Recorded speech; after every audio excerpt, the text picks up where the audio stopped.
Let me take you back to one of the most intense nights in WWE history. It wasn't just a wrestling match. It was a war, a storm of pride, pain, and power. The place? Barclays Center, Brooklyn, New York. The event? SummerSlam 2015. And the crowd? Electrified, screaming, foaming with anticipation. On this night, two titans clashed, not just for victory, but for legacy.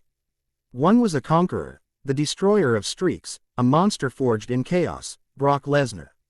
The other was the shadow that had loomed over WWE for over 2 decades, the soul snatcher, the last outlaw, the Undertaker. The air was thick, every heartbeat in that arena could be heard. This was not about belts. This was about vengeance. This was personal. The bell rang, and what followed was nothing short of carnage. Brock Lesnar, the beast incarnate, launched first, a savage force of nature.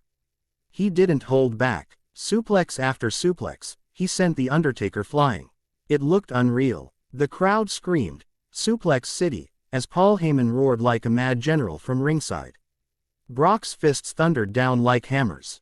The Deadman was being thrown around like prey, like something Brock was built to destroy. And then came the moment that shook the night. Lesnar hoisted the Undertaker like a sack of bones and slammed him through the announce table with a monstrous F5. Bodies in the crowd jumped. Jaws dropped. Undertaker was down, motionless. The referee checked on him. Everyone thought, this is it. This is where the Deadman dies. But the Deadman doesn't die. The lights of hell flickered back on. The Undertaker sat up, slowly, eerily, with eyes rolled back and vengeance burning in his soul. The crowd lost its mind. This wasn't resurrection. This was rage. And he struck back. He delivered a devastating chokeslam, rattling the ring.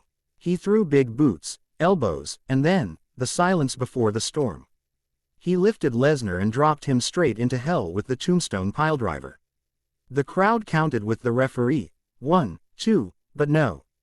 Lesnar kicked out. The Undertaker's expression shifted. He wasn't shocked. He was haunted. Lesnar rose, bloody-mouthed, laughing, like pain fed him. And again, he brought the fury. Another F5, and another. But no matter how many bombs he dropped, the Deadman wouldn't stay down. It wasn't just wrestling anymore. It was a myth, unfolding in real time. Then came the moment no one saw coming.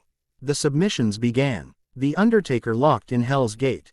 Lesnar countered into the Kimura lock. Arms twisted, spines arched, the struggle turned primal. The pain was visible. This was the part where endurance became the only weapon left. And then, the chaos peaked. As Lesnar had Undertaker locked in the Kimura, the Undertaker tapped out. Yes, he tapped. The timekeeper saw it. The bell rang. But the referee hadn't called for the bell. He hadn't seen the tap. Confusion erupted. Lesnar thought he won. The crowd thought he won. Paul Heyman was already celebrating, screaming, "He tapped! He tapped!" In the confusion, as the referee tried to reset the match, Undertaker struck. The Deadman, with all the darkness he had left, hit Lesnar with a brutal low blow. A shot below the belt that shook the soul of the beast. Lesnar crumbled. And just like that, Undertaker locked in Hell's Gate again. Lesnar didn't tap. He didn't scream. He raised a single finger, the middle one, straight at the Undertaker. And then he passed out. The referee checked him. No response. And he called it. The Undertaker won. But did he really? The replays confirmed what many already knew. Earlier in the match, the Deadman tapped first. Lesnar had him. The timekeeper was right, but the referee hadn't seen it, and in WWE, if the ref doesn't see it, it didn't happen. That night, the official record said The Undertaker won by submission. But fans around the world debated, was it justice? Or a stolen victory? The crowd wasn't sure how to react. This wasn't the clean, classic ending they expected. This was muddy. This was controversial. But it was unforgettable. And what about the damage? Lesnar had landed more damage.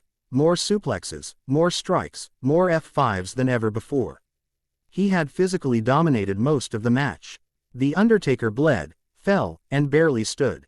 But the Undertaker, in the end, used everything, his pain, his mind, his darkness, to pull the victory. It wasn't fair. It wasn't clean. It was war. And in war, fairness is just a luxury. That night, Two legends walked into the ring. But only one walked out with his hand raised.